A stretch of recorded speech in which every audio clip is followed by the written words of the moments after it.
Donc, merci de l'invitation. Voilà, donc aujourd'hui, je vais vous parler d'un livre. Alors, attendez, on le voit pas. Bon, d'un livre que j'ai écrit avec mon collègue Jean-Baptiste Fressoz, qui s'appelle Les Révoltes du ciel, une histoire du changement climatique. C'est une enquête commune que j'ai menée avec mon collègue Jean-Baptiste Fressoz. Et donc, tout ce que je vais dire aujourd'hui, bien sûr, c'est le résultat d'une enquête commune et de conclusions communes. Mon histoire commence en juillet 1494, au large de la Jamaïque, lors de la deuxième expédition de Christophe Colomb. Christophe Colomb navigue au large de la Jamaïque, le ciel est clair et tout d'un coup, des pluies tropicales très intenses s'abattent sur ces navires. Ces navires sont en difficulté. Il est sidéré par la violence de ces précipitations et dans son journal de bord, retranscrit par son fils, quelques décennies plus tard, il indique c'est certainement les forêts immenses de ce qu'on appelle pas encore la Jamaïque qui ont causé ces pluies. Ce qui naît là sous la plume de Christophe Colomb, c'est une grande idée qui va traverser la modernité occidentale, celle d'un lien entre les forêts et le climat. Alors, pourquoi est-ce que Christophe Colomb pense que les forêts immenses de la Jamaïque auraient pu être à l'origine de ces pluies immenses? Il y a plusieurs raisons à cela. C'est un peu compliqué, mais il y a deux grandes raisons. D'abord parce que Christophe Colomb connaît bien les chocs écologiques intenses qui ont été créés dans un certain nombre d'îles de l'Atlantique, et notamment les îles de l'archipel de Madère, dont son beau-frère est gouverneur. Et dans cet archipel de Madère, la production de sucre a en quelques années, en quelques décennies, disons, complètement ravagé l'île et a entièrement déboisé ces territoires, avec des conséquences écologiques énormes. Et donc, la question du déboisement, la question de l'impact du déboisement, est une grande question qui occupe les savants de l'époque moderne, des tout débuts de l'époque moderne, mais aussi des explorateurs, des voyageurs, des commerçants comme Colomb. Et puis, il y a une deuxième raison, c'est le fait que dans un autre archipel, celui des Canaries, on a connu depuis quelques années, lorsque Colomb écrit, un phénomène semblable de déforestation, mais cette fois plus spécifiquement lié à un phénomène de dessèchement de ce qu'on appellerait aujourd'hui le climat.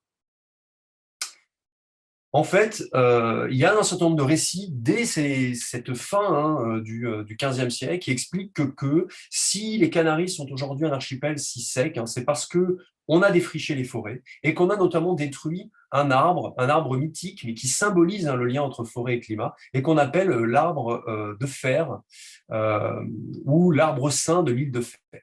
Et donc, ça serait un arbre mythique qui aurait la capacité d'extraire de l'atmosphère la vapeur d'eau, l'eau, de manière générale, plutôt transformer la vapeur d'eau en eau liquide pour alimenter les sources de l'île et puis aussi faire pleuvoir autour de l'île. Et donc, ce que je veux dire par là, c'est qu'il y a un ensemble de phénomènes au tout début de l'époque moderne qui vont placer la question de la forêt et du lien entre forêt et pluie plus particulièrement au pinacle, à l'agenda scientifique, à l'agenda savant, à l'agenda politique, à l'agenda commercial aussi, on va le voir, de l'époque. Alors cette grande question, elle va ressurgir vraiment dans ce qu'on peut appeler l'échange transatlantique, ce grand mouvement d'exploration, de conquête de l'Amérique par l'Europe et le mouvement en balancier que cela provoque. C'est vrai en Amérique du Nord. C'est vrai beaucoup en Amérique du Nord. On a là l'exemple de la Nouvelle-France, c'est donc la région de Québec qui est colonisée par la France. Alors, Jacques Cartier, c'est les années 1530, mais vraiment la colonisation avec la création de villes, c'est plutôt les années 1580, 90, 1600. Et en 1600, on a vraiment une colonisation concertée de la Nouvelle-France, du Canada, avec des gens qui sont envoyés sur place par la monarchie française. Ils ont un discours très intéressant qu'on va retrouver dans d'autres colonies, notamment colonies britanniques de Nouvelle-Angleterre. Qu'est-ce qu'ils disent? Ils disent d'abord leur étonnement, ces explorateurs et ces savants. L'étonnement que sous la même latitude que la France, les climats physiques de la Nouvelle-France soient si différents. Ils s'attendaient à quoi? Ils s'attendaient à trouver en fait à Québec, à Port-Royal, dans ces villes nouvellement créées, les mêmes hivers par exemple qu'à La Rochelle, sous la même latitude, c'est-à-dire sous le même climat cosmographique. Le climat cosmographique, c'est le climat qui correspond à des latitudes égales. Or, on sait bien que les hivers de Québec ne sont pas les hivers de La Rochelle. Comment l'expliquer? Des savants, des explorateurs, notamment des jésuites, envoyés sur place au début des années 1600, l'expliqueront ainsi: c'est la forêt infinie qui crée le froid de l'Amérique. Il y a plusieurs aspects très intéressants là-dedans. Le premier aspect, c'est d'expliquer qu'en fait, le climat de l'Amérique n'est pas civilisé. Il est si différent de celui de l'Europe parce qu'en Europe, qu'est-ce qui se serait passé? Eh bien, en défrichant, les peuples européens auraient amélioré le climat. En Amérique, les peuples n'ont pas défriché, n'ont pas amélioré leur climat. Et là, il y a deux choses très intéressantes. C'est à la fois ça un argument de souveraineté. C'est dire que les peuples américains n'ont pas utilisé leur nature, ne l'ont pas améliorée, ne l'ont pas domestiquée. C'est un argument de souveraineté parce que ça signifie que ces peuples-là ne sont pas réellement les propriétaires de leur territoire. Les Indiens d'Amérique, les autochtones, n'ont pas engagé une trajectoire climatique et agricole de civilisation de leur terre. Donc, il est légitime de s'approprier ces territoires. Et puis, en même temps, c'est une promesse pour la colonisation. Pourquoi? Parce que c'est dire que, d'accord, les hivers de la Nouvelle-France, de la Nouvelle-Angleterre sont rudes, mais c'est dire aussi que si on y va, que si on défriche, que si on cultive, eh bien, on va améliorer le climat, donc améliorer les récoltes, et donc avoir une trajectoire de civilisation, de colonisation, pardon, favorable. C'est une promesse de colonisation qui a un but, ça, en fait, convaincre des personnes, des gens qui se trouvent en Europe, en France particulièrement, d'aller s'installer au Canada. C'est donc un discours de propagande coloniale. Un discours de propagande coloniale qui s'appuie sur quoi? Sur l'idée, la grande idée, de l'amélioration climatique par la déforestation. Et c'est une idée qui va traverser, en fait, je ne peux pas trop m'attendre là-dessus, hein, mais qui va vraiment, à l'époque moderne, imprégner les cercles du commerce transatlantique, aussi bien dans le monde hispanique que dans le monde, disons, francophone, que dans le monde du commerce donc britannique, hein, autour de la Nouvelle-Angleterre. On a des discours tout à fait équivalents au XVIIe siècle à propos des différentes colonies de Nouvelle-Angleterre. Et on a des communautés savantes à Paris, à l'Académie des sciences, à Londres, à la Royal Society, qui expliquent qu'un changement climatique est en cours dans les colonies et qu'il est lié à la colonisation de l'Amérique.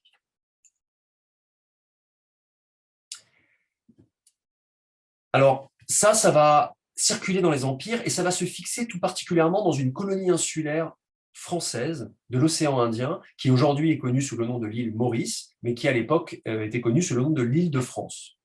Cette colonie-là, elle va devenir britannique à la fin du XVIIIe siècle. Elle est, dans les années 1760-70, sous la domination de la monarchie française, qui veut en faire un point très important, puisque c'est une île, hein, l'île de France, l'île Maurice, c'est une île où on peut faire une économie de plantation qui combine le sucre, le tabac et l'esclavage. Dans les années 1760, à la fin des années 1760, la monarchie envoie sur place un représentant qui s'appelle Pierre Poivre. Son rôle, c'est de reprendre en main l'île qui, jusqu'à présent, avait été concédée à une firme, disons, privée, hein, et qui donc, en fait, avait été nominalement sous la domination de la monarchie, mais qui, en fait, était exploitée privativement. Ce qui est très intéressant, c'est ce que va faire Pierre Poivre en arrivant. C'est une œuvre de reprise en main, hein, de l'île, mais pas de n'importe quelle façon. La reprise en main par Pierre Poivre va consister à développer sur place une grande politique de conservation de la forêt, qui a en fait deux fonctions. La première fonction, c'est de maintenir une ressource qui sert à la fois pour l'exploitation agricole, parce que le sucre notamment réclame beaucoup de bois pour simplement le raffinage du sucre, et donc on a un enjeu économique à avoir du bois. Et aussi, dans le même temps, ce que va faire Poivre, c'est développer une conservation qui va avoir un but tout à fait particulier. Il le dit, conserver les pluies de l'île.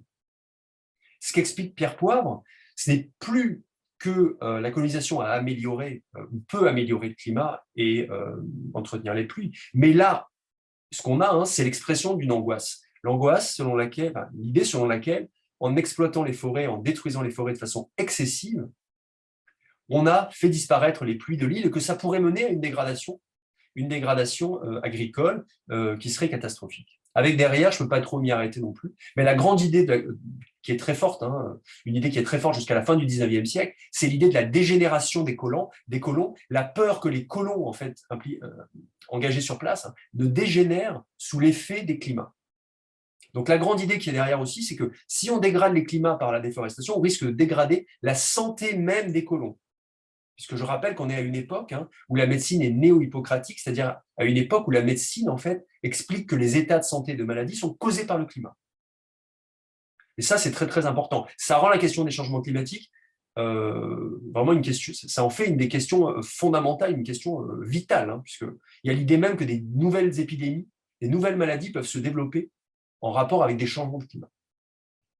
Ce qui est intéressant aussi, c'est qu'il y a un ingénieur des ponts et chaussées qui est sur place à cette époque-là, chargé de la fortification de l'île.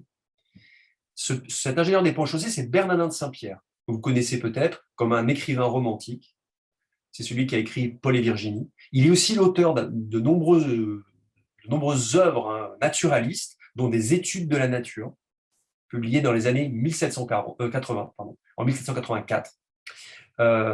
Et donc, c'est un naturaliste qui pense que la nature, et c'est très intéressant, participe d'une économie générale extrêmement complexe, qui est basée sur, d'ailleurs, le cycle de l'eau, et qui voit l'eau circuler des rivières aux glaciers, des glaciers à l'atmosphère, au pôle, en passant par les forêts, qui sont dans la grande description du monde végétal et matériel de Bernardin de Saint-Pierre, vraiment des points de contact. Donc, ce qu'explique Bernardin de Saint-Pierre, c'est que la nature, en fait, a été créée parfaite par Dieu et qu'elle est structurée autour de chaînes qui ressemblent, qui évoquent en tout cas dans leur logique, des chaînes, disons, écologiques en termes en tout cas comment dire. En tout cas, ça évoque vraiment une économie générale des cycles de la nature et qui va jusqu'à l'échelle globale. C'est mon point aussi, un point très important, c'est que Bernard de Saint-Pierre, comme d'autres avant lui, comme Buffon par exemple avant lui, décrit des systèmes et des cycles du monde qui sont globaux. Bernard de Saint-Pierre parle par exemple de des dégradations possibles causées au cycle par l'homme et qui pourraient impacter les pôles. Donc, la grande idée de Bernardin de Saint-Pierre et la grande fonction en fait, de l'œuvre de Bernardin de Saint-Pierre, ça va être d'importer dans le contexte français une angoisse climatique qui a commencé à incuber en fait, dans les colonies insulaires européennes et particulièrement à l'Île-de-France, autour de cette forêt de l'Île-de-France. Donc là, on a sur mon slide une représentation du fameux jardin botanique des Pamplemousses qui avait été créé par Pierre Poivre sur l'île Maurice, l'Île-de-France. Ça va,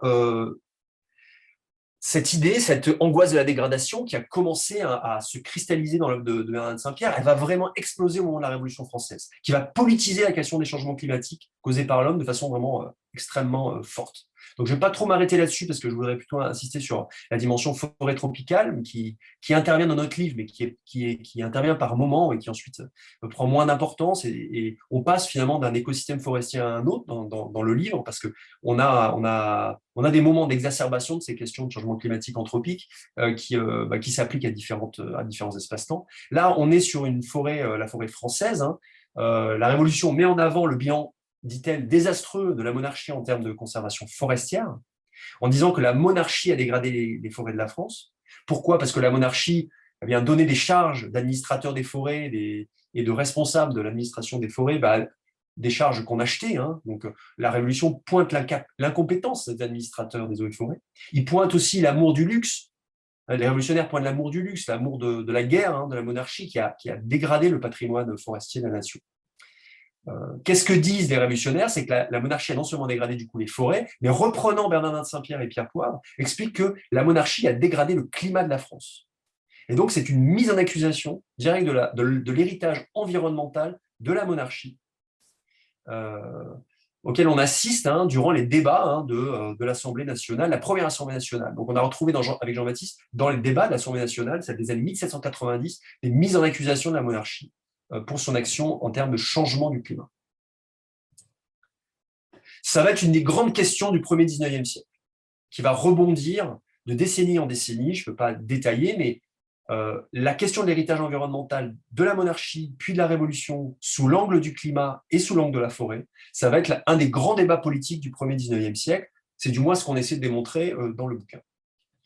Ça va être particulièrement vrai dans le siège de l'explosion du volcan Tambora, en avril 1815, qui est une des plus grandes explosions volcaniques de l'histoire humaine, qui raye de la carte plusieurs royaumes dans l'île de Sumbawa. Donc j'ai représenté ici, j'ai repris une représentation plutôt de l'impact. Hein. Et puis on voit aujourd'hui la conformation du volcan. Ça va projeter dans l'atmosphère des milliards de tonnes de poussière qui vont transformer le système climatique terrestre pendant plusieurs années. Donc c'est quelque chose qui a été bien étudié par les climatologues, qui sont bien sûr très intéressés parce que ça crée pour eux une sorte d'expérience naturelle qui leur permet de travailler sur leur modèle. Les historiens ont aussi beaucoup travaillé là-dessus. Sous la Restauration en France, au moment où Napoléon, ayant perdu face aux Alliés, donc vous le savez, en 2 temps, d'abord une première fois, puis après les 100 jours, la monarchie est réinstaurée en France. C'est ce qu'on appelle la Restauration, 1815-1830.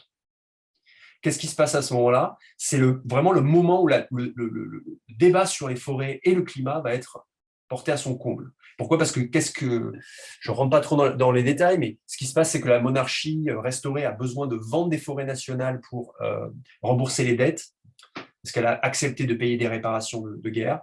C'est un crève-cœur pour eux. Pourquoi? Parce que ces forêts qu'ils vendent, ces monarchistes, c'est des forêts qui avaient été confisquées à l'Église ou à la monarchie ou à la couronne pendant la Révolution. Donc c'est pour eux un crève-cœur et ça va agiter le monde politique, ça va mobiliser notamment des gens qu'on appelle les ultras, qui sont les ultras monarchistes, et qui vont tenir un grand discours sur le fait que non, il ne faut pas vendre ces forêts nationales. Pourquoi? Parce qu'il faut garder une domanialité pour que l'État soit garant du climat de la France. Et c'est dans ce contexte qu'on va vraiment émerger très fort un motif qu'avec Jean-Baptiste on a appelé la collapsologie climatique, vraiment l'idée que si on prend pas garde à conserver les forêts, on va avoir un effondrement climatique. C'est Chateaubriand, notamment, l'écrivain, l'une des grandes plumes du parti des ultra-monarchistes, qui va mettre en scène cette vision d'un déclin climatique possible de la France en disant, voilà, je cite le slide, je puis vous dire mieux qu'un autre, messieurs, ce que produit la présence ou l'absence des forêts, puisque j'ai vu les solitudes du Nouveau Monde où la nature semble naître, et les déserts de la vieille Arabie où la création paraît expirer. Donc là, il est à la tribune de la Chambre des pairs et les pairs de France sur ce qu'il proclame cette mise en garde. Il y a un personnage très intéressant qui s'appelle François-Antoine Rauch, un ingénieur des ponts et chaussées, qui va créer dans les années 1810-1820 une revue entièrement consacrée au changement climatique causé par l'homme, qui s'appelle les Annales européennes, qui paraît à Paris et qui va mettre en scène sous la forme d'images une narration, un scénario de changement climatique. Donc, qu'est-ce qu'il pointe Rauch comme vision négative? L'Orient, la Perse, l'Arabie, éventuellement le Maghreb. Pour l'instant, c'est plutôt Babylone. Là, on voit les derniers restes de Babylone. Qu'est-ce que c'est que Babylone pour eux? Pour Rauch, si je veux dire en des termes modernes, c'est un écocide.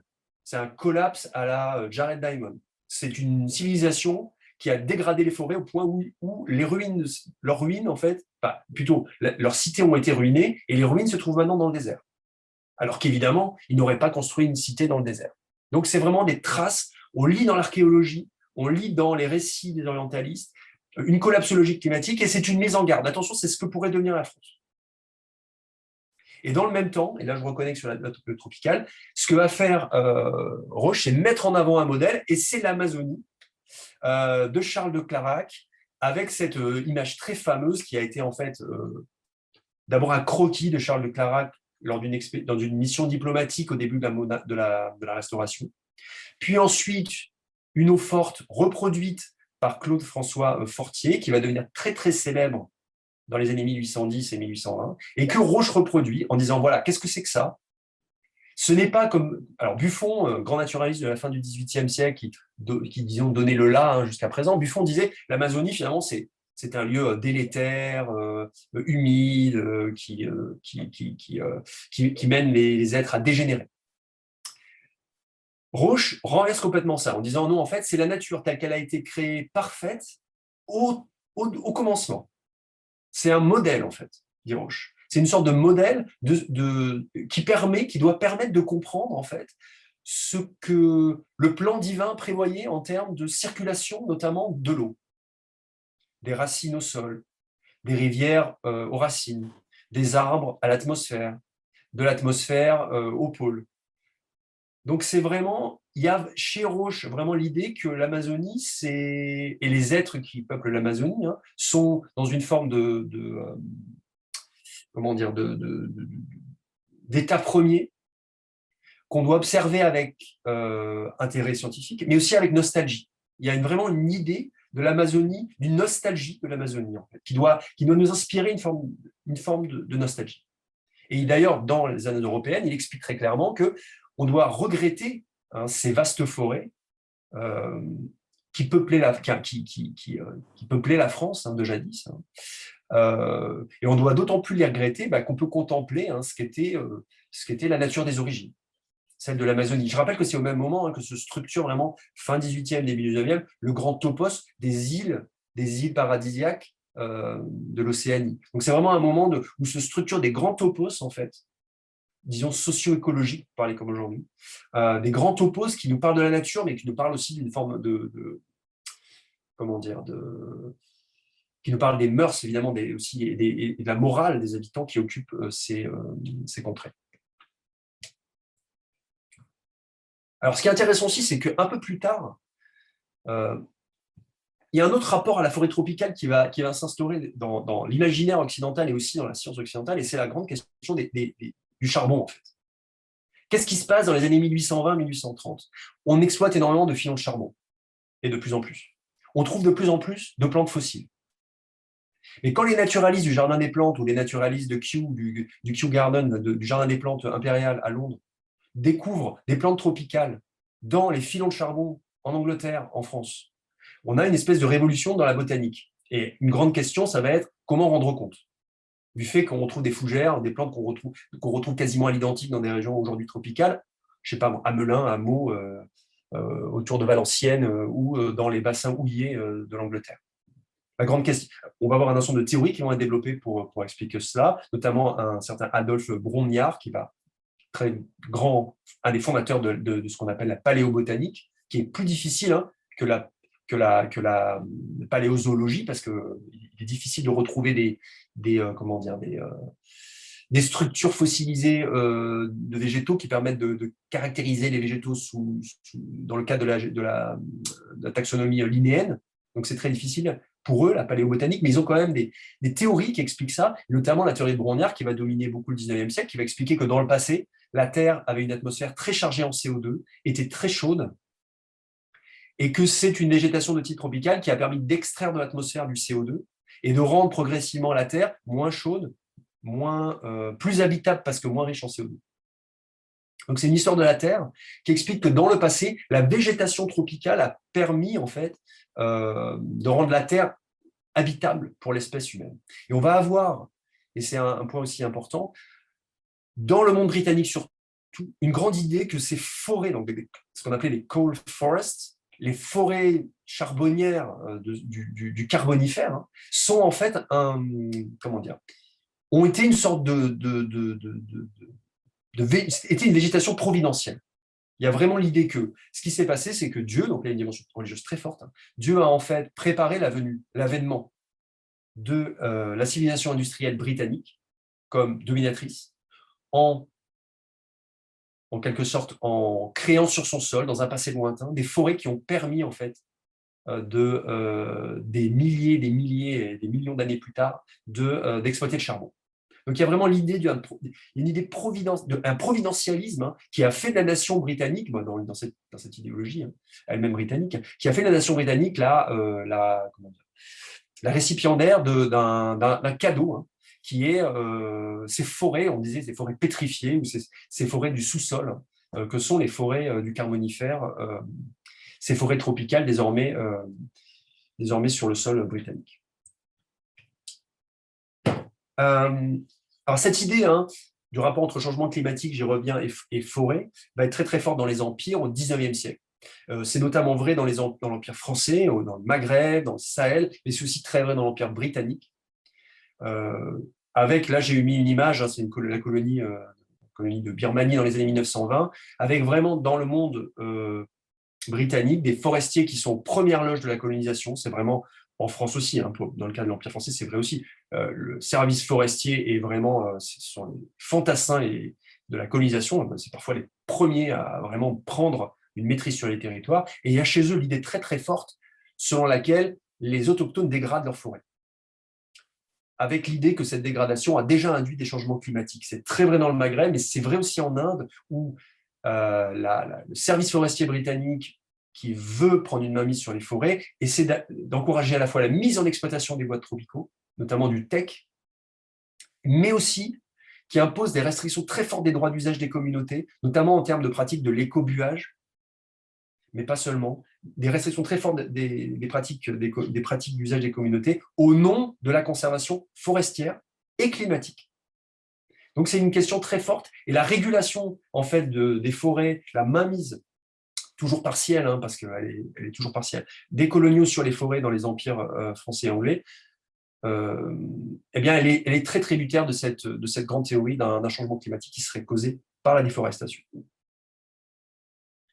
Alors, cette idée, elle va progressivement s'effilocher à la fin du 19e siècle. Cette idée d'un lien entre déforestation et amélioration ou dégradation climatique, elle va s'effilocher à la fin du 19e siècle en Europe, avec un certain nombre de processus assez complexes. Je ne vais pas forcément y revenir ici, mais c'est lié à la dépolitisation partielle de la question forestière, c'est lié à l'évolution des systèmes de production alimentaire, c'est lié aussi au fait qu'il n'y a jamais eu de réel consensus sur l'action climatique des forêts, alors que le débat dure plus d'un siècle et a produit des dizaines, des centaines de livres et des milliers d'articles dans lesquels on s'est plongé avec parfois délices et parfois avec désespérance, hein, avec Jean-Baptiste, parce qu'il répète toujours les arguments et il n'arrive jamais, malgré la multiplicité des moyens, à trancher ce débat. Donc à la fin du 19e siècle, le débat ne sera pas tranché. Et dans les empires, une sortie du paradigme, hein, du changement climatique causé par la déforestation, qui est assez complexe, mais qui est très lié en fait à la prédominance du motif de l'érosion en contexte impérial. Donc voilà, ça c'est finalement ce que je vous ai proposé, c'est un itinéraire, hein, dans ce livre, hein, donc Les Révoltes du ciel, donc qui est sorti en 2020 au Seuil, qui va sortir en anglais en 2022. Ça lie en fait, vous avez vu, hein, ça, plusieurs types d'écosystèmes forestiers. On parle à la fois de forêts tropicales et on part en fait des forêts tropicales des mers Caraïbes, mais ça s'applique aussi à l'Amérique du Nord. Plus tard, ça s'appliquera à l'Europe. On a beaucoup ce discours aussi dans le Maghreb, avec de tout autres écosystèmes forestiers. Voilà, donc ce que ça crée, ça, et notre thèse, hein, c'est vraiment de dire cette idée a une prégnance énorme dans les sociétés occidentales et dans leurs empires, entre le tout début de l'époque moderne, pour les historiens, donc c'est-à-dire à partir de la découverte de l'Amérique, disons pas la découverte, certainement pas, disons l'exploration et la conquête de l'Amérique,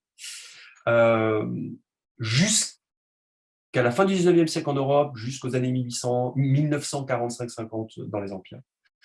Et ça dit deux choses, ça dit à quel point la forêt était importante pour les hommes de cette époque. Je pourrais y revenir, mais c'était leur énergie, c'était leur matériau de construction, c'était un matériau stratégique. C'était aussi une valeur symbolique de souveraineté, de civilisation. Et à quel point le climat dans le même mouvement était bien sûr un motif d'angoisse, d'inquiétude, d'espoir pour des sociétés qui dépendaient intimement de lui au quotidien pour leur production alimentaire, leur viabilité économique, mais aussi pour leur stabilité politique. Voilà. Donc cette histoire vraiment qui met en avant la forêt et le climat comme un duopole, hein, complètement indissociable sur la longue durée. Voilà. Je vais peut-être m'arrêter là, j'espère n'avoir pas trop dépassé. Merci beaucoup. Merci beaucoup pour ce résumé fascinant de ce livre qui est lui-même très très chouette. Donc c'est une bonne occasion d'en parler. Et est-ce que quelqu'un a une question à poser? Prends la parole. Difficile, c'est un sujet impressionnant, donc on n'est pas peu de spécialistes, hein, dans le sujet. Non, mais ouais. Bon, Je comprends. Ouais. Vas-y. On aura l'occasion d'en reparler. Il y a une petite question quand même sur le rôle dans votre titre, il y a le mot de colonisation que vous avez peu employé ici. Vous en parlez vous en parlez à quelques moments, mais brièvement.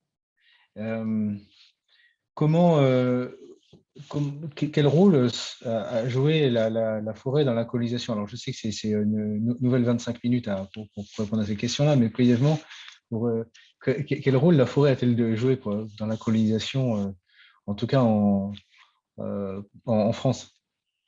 Alors, ça joue un rôle très, très important, hein. En fait, si on regarde comme ça le nombre en fait, de fonctionnaires français présents dans les colonies, la proportion forestière est énorme. Les forestiers ont été vraiment, ça a été très bien montré par l'historien de la colonisation, notamment des gens comme Frédéric Thomas sur l'Indochine, Diana K. Davis sur le Maghreb, à quel point les services forestiers ont été moteurs pour la colonisation, parce qu'ils étaient les premiers sur place, parce que c'était parce que c'était un objectif pour la France, les autorités françaises. Notamment, ils ont joué un rôle énorme pour domanialiser les forêts dans les colonies, pour ensuite faire des concessions où en fait, l'État domanialisé, donc en expulsant les communautés, en faisant des restrictions de droit d'usage, en niant les formes de propriété collective, notamment dans le Maghreb, et ensuite en redistribuant ces forêts à des firmes privées, des concessionnaires, qui les exploitaient de façon complètement anarchique, ou d'ailleurs qui ne les exploitaient pas du tout, mais qui se contentaient de s'approprier d'immenses territoires, des territoires qui avaient des surfaces comparables à celles d'un département français, sans réel contrôle sur les forêts. Et puis, il y avait aussi des forêts qui étaient des matériaux stratégiques, je pense au teck pour les Britanniques, qui était une grosse source de profit, hein. Et puis aussi, les colonisateurs avaient une grande idée, c'est selon laquelle ils étaient responsables d'une forme de restauration écologique. Ça, c'est très vrai dans le Maghreb. Les Français conceptualisaient leur action comme une action de restauration écologique, avec l'idée que les Arabes avaient dégradé les forêts du Maghreb et que le rôle et l'honneur du colonisateur était de recréer ces forêts. C'est pour ça que dans le Maghreb, on a eu d'immenses programmes de plantation, notamment d'eucalyptus, un arbre importé d'Australie et dont on pensait qu'il était très favorable en fait à la purification de l'air, aux états de bonne santé. Donc c'est un gros problème maintenant. D'ailleurs, l'eucalyptus a été une sorte comment dire, de nuisible. Alors vous connaissez ça mieux que moi, mais ça, très très certainement. Mais en tout cas, il y a eu vraiment un gros problème de mise en circulation de certaines espèces végétales dans les empires, qui étaient conçues comme des panacées, qui se sont révélées en fait des catastrophes. Et c'est le cas de l'eucalyptus. L'eucalyptus, c'est le cas vraiment canonique. Merci beaucoup. C'est un sujet fascinant et j'espère qu'on aura l'occasion d'en rediscuter ensemble à l'occasion peut-être d'un prochain livre.